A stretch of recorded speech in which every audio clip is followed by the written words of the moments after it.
we remain steadfast in our commitment in delivering local news that matters. Stories that inspire. Enriching the lives of Filipinos in the Philippines and across the globe. This is your GMA Regional TV. Buong puso para sa Pilipino. Ang mga pinakamalalaking balita ngayong Huwebes. 48 anyos na lalaki patay matapos pagsasaksakin sa labas ng kanilang bahay sa Corimao, Ilocos Norte. Exclusive. Aabot sa 3 metrong sawa, biglang tumawid sa kalsada sa Calasiao, Pangasinan. Mag-ina na tindera ng isda, hinold up ng 2 lalaking sakay ng motorsiklo sa Binmalay, Pangasinan. At sea of clouds na malabagyo ang feels ating dayuhin sa Nueva Vizcaya.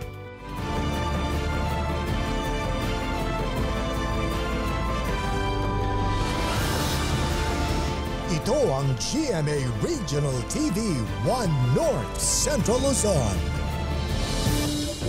Masantos siyang aram na imbag kamalem, maya pagat panapon kapuso. Narito na ang 1 North Central Luzon. Hatid namin ang mga pinakamalalaki at pinakahuling balita sa Hilaga at Gitnang Luzon. Live mula rito sa GMA Dagupan Station, ako po si Chris Zuniga. Ilang establishmento at kalsada sa Dagupan City apektado dahil sa high tide na posibleng maranasan pa hanggang sa mga susunod na buwan, ayon yan sa Pag-asa. Kaugnay niyan may live report si Jasmine Gabriel Galban. Jasmine? Chris, sa mga oras nga na ito ay humupa na yung naranasang baha dulot ng high tide sa ilang bahagi ng Dagupan City. Mag-aalas 9 kaninang umaga, puspusan sa pagpump ng tubig ang ilang kawani ng establishmento sa bahagi ng A.B. Fernandez Avenue sa Dagupan City. Pinasok na rin kasi ng tubig ang ilang pwesto sa downtown area. Umapaw na rin ang tubig mula sa mga drainage canal. Mahirap ang daan talaga.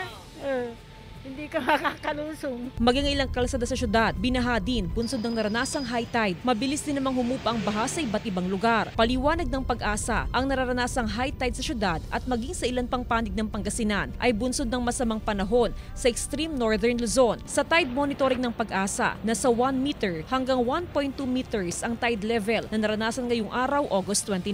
Kasi meron tayong sang weather system doon sa extreme northern Luzon, kaya nagkakaroon tayo ng pagbabago doon sa level ng natin, ng karagatan po natin. Karaniwan ang nararanasan ng high tide sa Dagupan City at maging sa mga coastal area sa Pangasinan. Inaasahan pa na makapagtatala ng high tide sa mga susunod na linggo. Tataas pa ito kung may mga weather disturbances na namomonitor ayon sa Pag-asa. Madalas maitala ang high tide pagsapit ng madaling araw hanggang sa umaga. Humuhupa naman ito pagsapit ng tanghali.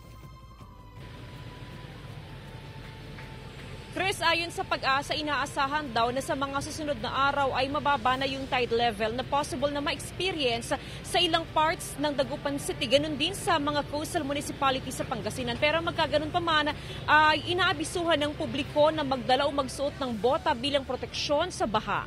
Chris? Maraming salamat, Jasmine Gabriel Galban.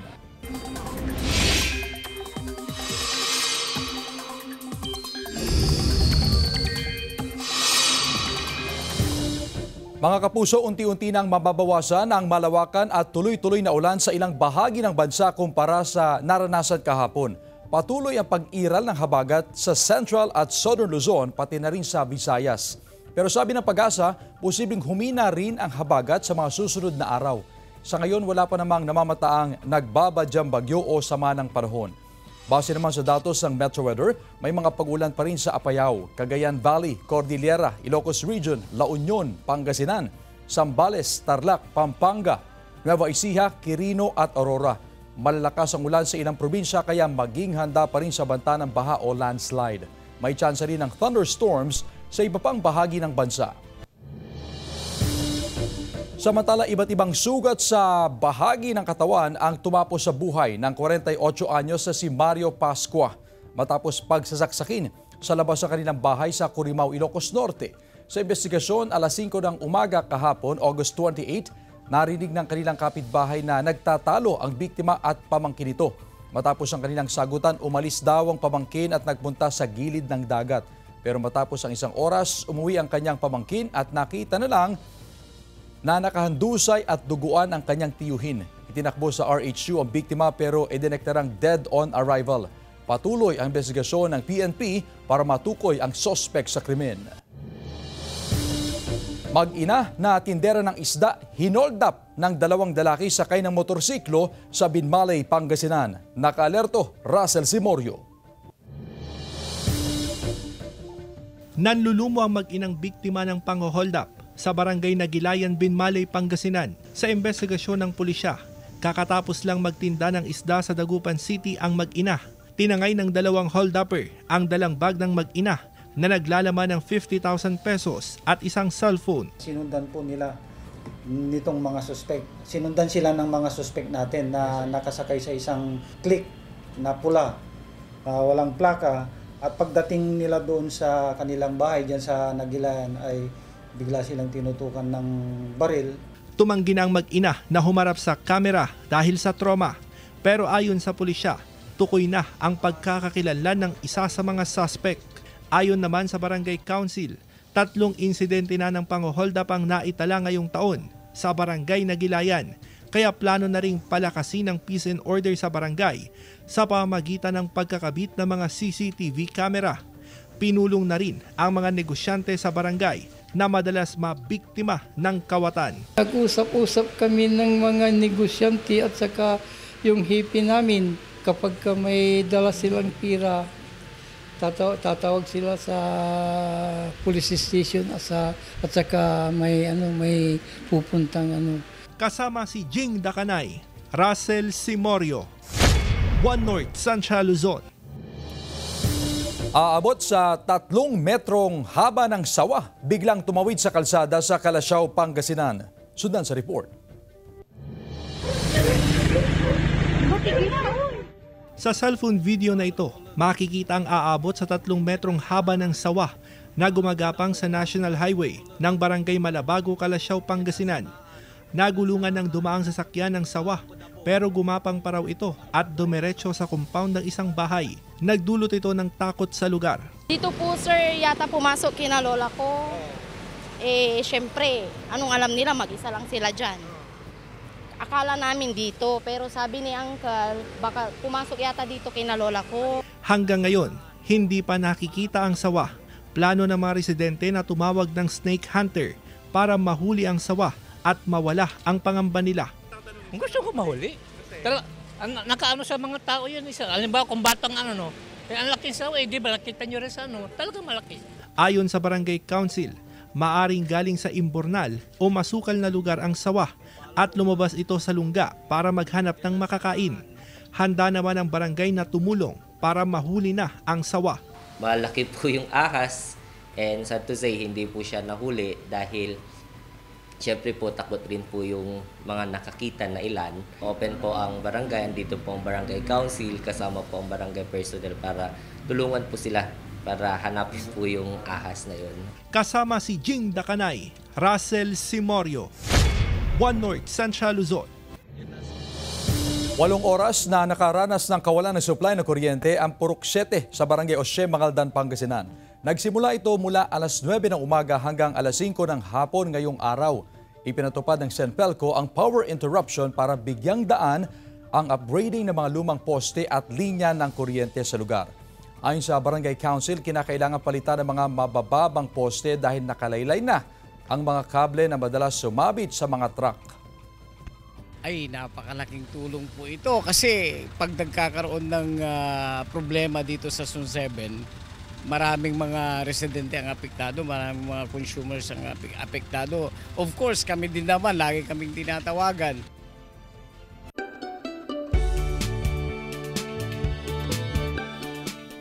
Sea of clouds at malabagyo na klima maaaring ma-experience sa Dimbalican Rock sa Nueva Vizcaya.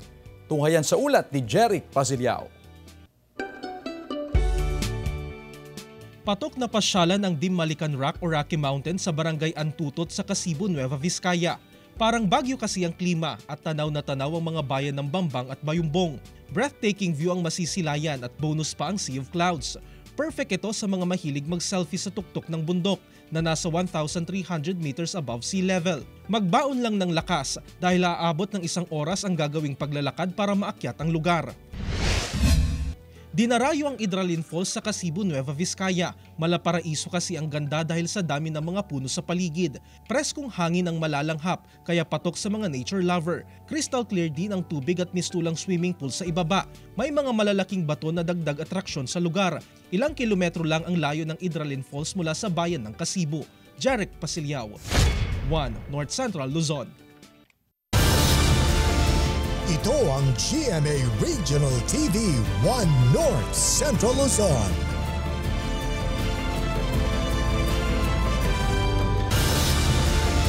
Ito ang GMA Regional TV 1 North Central Luzon. Arestado ang 3 katao matapos mahuli na nagkakatay ng aso sa Baguio City. Nakatutok Claire Lacanilaw Dungka. Arestado ang 3 lalaki dahil sa pagkatay ng aso at pagluluto ng karne nito sa South Sanitary Camp, Baguio City. Isang residente ang nag-report sa pulisya ukol sa pagkatay ng aso at agad na aresto ang mga sospek kahapon August 28. Ang kinaumagahan, yun, naamoy niya, nakita niya nga itong 3.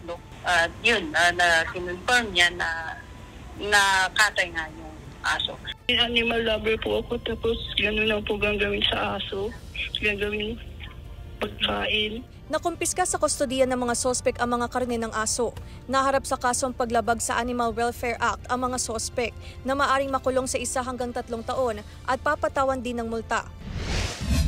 Samantala sa pamamagitan ng social media, nakatanggap ang Animal Kingdom Foundation ng impormasyon ukol sa umano'y pagbebenta ng buhay na aso at dog meat sa La Trinidad, Benguet. Ayon sa Provincial Veterinary Office, hindi dog meat trader ang may-ari kundi nagbebenta lamang ng alagang aso. Wala ring nagpapatunay na may pagkakatay ng aso o pagbebenta ng dog meat sa lugar. Nilinaw ng AKF na ang konteksto ng signage ay literal na pagsasalin at itinuturing na misleading at nakababahala sa sino mang makababasa nito. Nagpapasalamat naman ng AKF sa awareness na ipinamalas ng mga netizen laban sa animal cruelty at dog meat trading. Ngunit ipinaalala nila sa netizen na suriing mabuti ang impormasyon online kung ito ay may katotohanan, tama at hindi misleading. The reminder there is to be more sensitive, to be more accurate. Claire Lacanilaw Dungka, 1 North Central Luzon. Kakaunting supply ng bangus nararanasan sa Magsaysay Fish Market sa Dagupan City. Presyo tumaas naman ng 20 hanggang 30 pesos kada kilo. Sundan sa report. Halos 3 oras na nag-aabang ng mga parating na truck na naglalaman ng bangus sa negosyanteng si Aling Sara. Araw-araw siyang umaangkat ng bangus sa Magsaysay Fish Market sa Dagupan City para ibenta sa Mangaldan Public Market. Ang problema, ilang araw nang halos wala siyang mabiling bangus sa bagsakan. Naghihintay kami ng makukuha. Hanggang may dumating, ko po alam, di po sure. Baka sakali lang na may dumating. Kung may dumating man na bangus, nag-uunahan na lang daw ang mga mamimili at kapwa niya umaangkat ng bangus. Ilang araw nang walang bangus, ma'am. Presyo tumaas ngayon. Mula sa 7 truck ng bangus galing sa Western Pangasinan, nasa 3 truck na lang ang dumarating sa Magsaysay Fish Market. Sa mga island barangay naman sa lungsod, mula sa 15 bangka na naglalaman ng bangus, ngayon nasa 8 hanggang 10 bangka na lang ang naibabagsak sa lugar. Karamihan, maliliit na sizes ng bangus ang dumarating. Tumas yung presyo niya, umabot siya ng 150 3 days ago. Pero so far, pag madaling araw, madami naman po. Pag ganitong araw lang, ma'am, talaga konti. Kasi wala tayong mga buyer pa. Paliwanag ng ilang bangus grower, ang kukonting supply ngayon ay epekto ng naranasang gataw sa Western Pangasinan noong mga nakaraang buwan. Dahil sa kakaunting supply, tumaas ang presyo ng bangus mula sa dating 110 pesos hanggang 125 pesos kada kilo. Mabibili ito ngayon sa 130 hanggang 150 pesos. Kasama si Ron Alice Trittaniedo, Jasmine Gabriel Galban, 1 North Central Luzon. Malaking bahagi ng bundok sa Cervantes, Ilocos Sur gumuho dahil sa mga pag-ulan. Narito ang report. Gumuho ang malaking bahagi ng isang bundok sa National Road ng Barangay Malaya, Cervantes, Ilocos Sur kaninang madaling araw. Ayon sa MDRRMC, tinatayang 20 hanggang 30 metro ang lawak ng landslide, dahilan kaya sarado ang 2 lanes sa mga motorista. Agad na nagsagawa ng clearing operation ang DPWH na naging pahirapan daw dahil sa patuloy na pagguho ng lupa. Lupa kasi siya malambot kaya pag naglilinis po, bumababa pa rin. So medyo mahihirapan yung mga taga DPWH. Ayon sa MDRRMC, kahit kaunting ulan ay bumibigay ang lupa sa bundok. Pag nasubmerge na yung bundok kasi purong lupa siya tapos may kahoy, bumibigay talaga. Pasado 10:10 ng umaga ngayong araw, passable o binuksan na sa lahat ng uri ng sasakyan ang nasabing daan. May mga isinasagawa na umunong slope protection projects ang DPWH sa lugar ayon sa LGU. Kasama si Norman Raca, Ivy Hernando, One North Central Luzon. Samantala, nagtulong-tulong naman ang mga residente maging ang ilang mga grupo mula sa gobyerno at non-government organizations upang muling maisaayos ang gumuhong bahagi ng kalsada sa Sitio Pilando, Halsema Highway sa Bugyas, Benguet. Makikita sa mga larawan ng pagbabayanihan ng mga tao sa pagbuo ng 50-meter riprap upang muling dumaloy ang biyahe at komersyo sa lugar. Matatandaang gumuho kamakailan ang nasabing bahagi ng kalsada dahil sa malakas na buhos ng ulan kung saan naapektuhan ang kalakalan ng gulay sa Benguet. 24 anyos na lalaki sa Calasiao, Pangasinan, binansagang Carlos Yulo ng bayan dahil sa galing sa gymnastics. Ating kilalanin sa report. Sa tagumpay ni double gold medalist Carlos Yulo sa 2024 Paris Olympics, naging inspirasyon ito ng 24 anyos na si Romar Dale Infante mula Barangay Malabago, Calasiao, Pangasinan. Siya ang binansagang Carlos Yulo ng Calasiao dahil sa galing niya sa gymnastics. Nagagawa niyang simple ang pagtumbling hanggang sa pag-ikot sa ere. Kaya rin niyang gawing flexible ang kanyang katawan. Dahil din po sa training naaaral po yun. Pero during the training din po, sir, nakakaranas din po. Kami ng mga, alam niyo po yun, yung maling landing and it lead to a failure na pilay, ganon. Pero yun nga po, sabi nga po nila, no pain, no gain. Nagsimulang hilig sa gymnastics ni Romar nang pasukin niya ang cheer dancing. Noong 13 anyos pa lamang siya. Plano ni Romar Dale na sumabak sa mga international competition. Kung palarin man po, kung magkaroon man po ng opportunity na itap po ako ng isang group, willing naman po akong i-share yung, yung talent ko sa grupo na yun. Pinagsasabay ni Romar Dale ang hilig niya sa gymnastics at pag-aaral nito. Sa ngayon, graduating student na sa kursong HRM si Romar Dale. Kasama si Jing Dakanay, Russell Simorio, One North Central Luzon. Grocery kapalit ng plastic bottles, programa ng isang barangay sa Solsona, Ilocos Norte para isulong ang kalinisan. Narito ang report. Para maiwasan ang pagkalat ng mga basura tulad ng plastic bottles, inilunsad ng Barangay Kapuriktan sa Solsona, Ilocos Norte ang palit basura para sa pagkain sa mesa. Ang bawat 2 kilong plastic bottles o plastic papers papalitan ng grocery items. Ayon sa pamunuan ng barangay, layunin ng naturang programa na mapanatili ang kalinisan sa kanilang lugar. Dahil sa katunayan, isa lamang sila sa nabigyan ng pagkilala bilang cleanest and greenest barangay sa Solsona ngayong taon. Para maisakatuparan ng proyekto, nag-ambagan daw ang lahat ng barangay officials para ipambili ng grocery items na ipapalit sa plastic bottle waste ng kanilang mga kabarangay. Actually sir, dakil nga tulong para kanyada kasi nung digijay kuma plastic bottle ng ilako dayon ti gatang nalakaunay.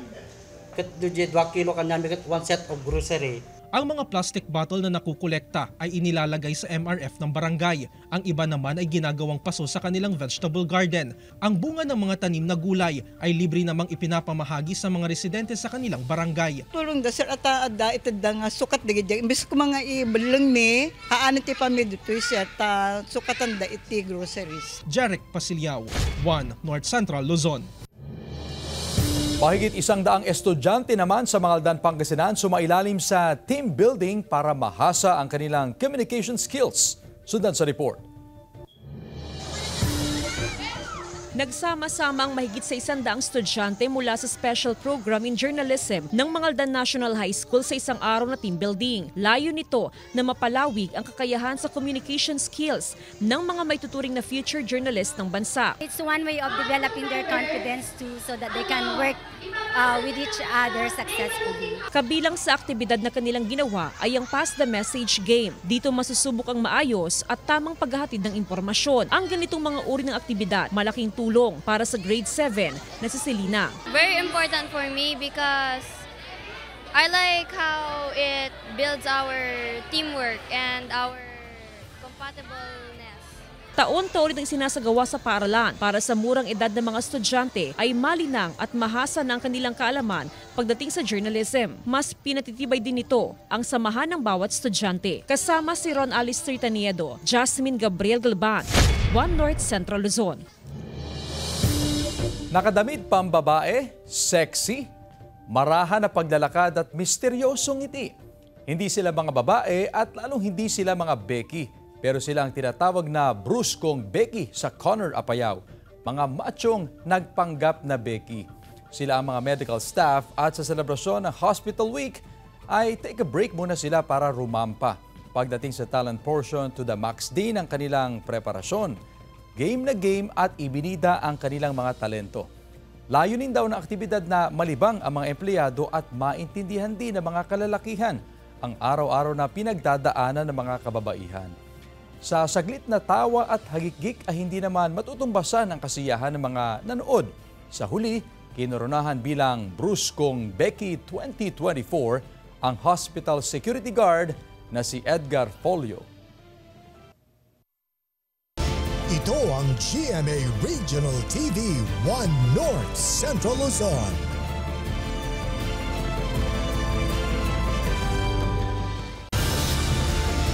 Ito ang GMA Regional TV 1 North Central Luzon. Ginagawang kalsada sa MH Del Pilar Street sa Dagupan City pinapadaanan na sa mga motorista ngayong araw, August 29. Sundan sa report. Pinadaanan na ngayong araw sa mga motorista ang bagong gawang kalsada sa MH Del Pilar Street. Tapos na ang curing period. Sunod naman na gagawin ang natitirang half lane ng kalsada. Sa pagbubukas ng MH Del Pilar Street, bahagyang lumuwag ang daloy ng trapiko sa lugar. Naging pahirapan lang sa ibang sasakyan ang pag-akyat sa pansamantalang approach na tinambakan ng lupa at mga bato. Medyo matraffic din yung kuwan nila. Lumalalo yung daanan. Gawa po ng ulan na ulan, yung na-deliver pong parambak is medyo basa. Hanggang mamaya siguro pag natuyo, ipapapison po ng DP para gumanda-ganda na po yung pag-akyat ng ano.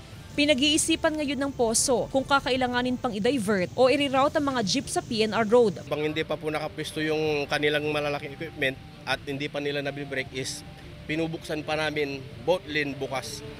Hindi pa namin dinadivert yung mga jeep papuntang PNR.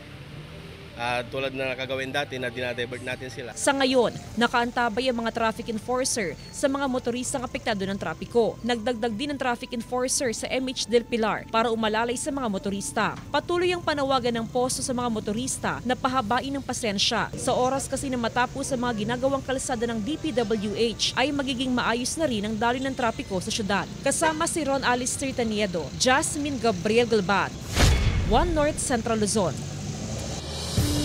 Samantala, isang Hawksbill Sea Turtle o pawika naman ang aksidenteng nalambat ng mangingisdang si John Kenneth Recolisado sa Santa Ana, Cagayan kahapon, August 28.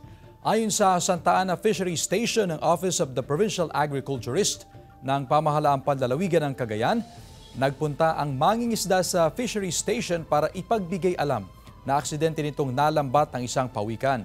Sa datos ng otoridad, ang nalambat na pawikan ay may haba na 51 centimeters at may lapad na 48 centimeters. Matapos suriin ng otoridad ang pawikan at siguraduhin nasa maayos itong kondisyon, nilagyan ito ng tag at saka muling pinakawalan sa karagatan na bahagi ng Diora, Sinungan.